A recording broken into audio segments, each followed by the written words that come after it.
അങ്ങനെ എൻ്റെ വീട്ടിലെ സുഖവാസമൊക്കെ കഴിഞ്ഞ് രാവിലെ തന്നെ എൻ്റെ ഡ്യൂട്ടികളിലേക്ക് ഇറങ്ങിയിട്ട് രാവിലെ ഒരു 7 മണിയൊക്കെ ആകുമ്പോൾ എണീറ്റ് വന്ന് നേരെ ജനലൊക്കെ തുറന്നിട്ടു. കുറച്ച് നേരം സൂര്യനൊക്കെ നോക്കി അങ്ങനെ കുറച്ച് നേരം വെള്ളമൊക്കെ കുടിച്ചു. ഇവിടെ ഇഷാനുവിൻ്റെ ഒരു ഫേവറേറ്റ് ആയിട്ടാട്ടോ ഇഡ്ഡലി ചട്നി. അപ്പോൾ ഞങ്ങൾ വന്നിട്ടുണ്ടെങ്കിൽ അമ്മ വേഗം തന്നെ ഇഡ്ഡലി മാവൊക്കെ അരച്ച് വെച്ചിട്ടുണ്ടാവും. അപ്പോൾ ഞാൻ രാവിലെ വന്ന് അതൊക്കെ ഉണ്ടാക്കി നല്ല അടിപൊളി സോഫ്റ്റ് ഇഡ്ഡലി ആയിട്ട് അവിടെ ഉണ്ടാക്കുക. അപ്പോൾ അതൊക്കെ പാത്രത്തിലാക്കി നേരെ ചട്നിയുടെ പരിപാടികളിലേക്ക് നടന്നു കേട്ടോ.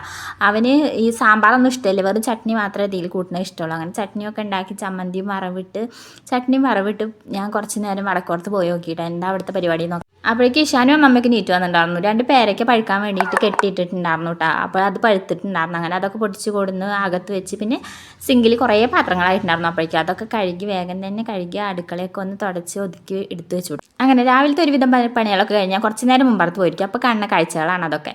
അങ്ങനെ വന്ന് തുടയും കഴിഞ്ഞ് നേരെ പോയി ഒരു കുളിയും പാസ്സാക്കി വന്നു കഴിഞ്ഞാൽ വല്ലാത്തൊരു ആശ്വാസമാണ്. അങ്ങനെ കുളിയൊക്കെ കഴിഞ്ഞ് തലയൊക്കെ ഒന്ന് തോർത്തി മുടിയൊക്കെ ഉണക്കിയതിന് ശേഷം ഞാൻ നേരെ ചായ കുടിക്കാൻ പോകും. അപ്പോഴേക്കും നല്ല വിശപ്പായിട്ടുണ്ടാവും കേട്ടോ. അങ്ങനെ ചായന് ഇഡ്ഡലിയും ചട്നിയാണ് എനിക്ക് ഭയങ്കര ഇഷ്ടമുള്ള ഐറ്റമാണ് ഇഡ്ഡലിയും ചട്നിയും കേട്ടോ. അങ്ങനെ ഇഡ്ഡലിയും ചട്നിയും കട്ടൻ ചായയൊക്കെ കൂട്ടി കുടിച്ചു. അപ്പോൾ അത്രേ ഉള്ളൂ. Okay, bye.